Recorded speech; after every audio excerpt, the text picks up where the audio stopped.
Hi friends, welcome to my channel. இன்றைக்கி மூக்கிரட்டை கீரை பற்றி நம்ம பார்க்க போகிறோம். இதை பேச்சு வழக்கில் மூக்கொத்த கீரைன்னு கூட சொல்லுவாங்க. இது நம்ம விதை போட்டு முளைக்க வைக்கணும் அப்படின்ற அவசியம் கிடையாது. இது ஒரு எளிமையான கீரை. இது எங்கே வேணாலும் கிடைக்கும்.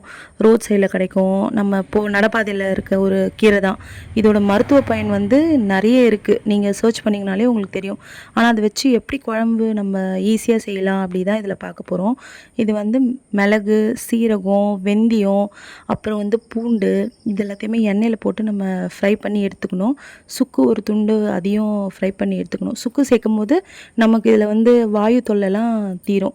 அதுக்கப்புறம் இது எல்லாத்தையுமே வதக்கிட்டு ஆற வச்சுட்டு அரைச்சி வச்சுக்கணும்.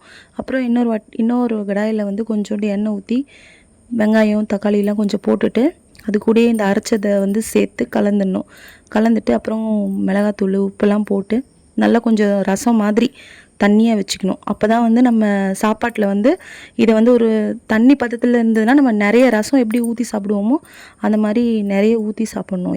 அதுமாதிரி சாப்பிடும்போது நமக்கு உடம்புக்கு ரொம்ப நல்லது. இதை நீங்கள் ட்ரை பண்ணி பாருங்கள். இது ஒரு ஈஸியாக கிடைக்கிற கீரை தான். ட்ரை பண்ணி கமெண்ட்ஸில் எனக்கு சொல்லுங்கள். Bye friends.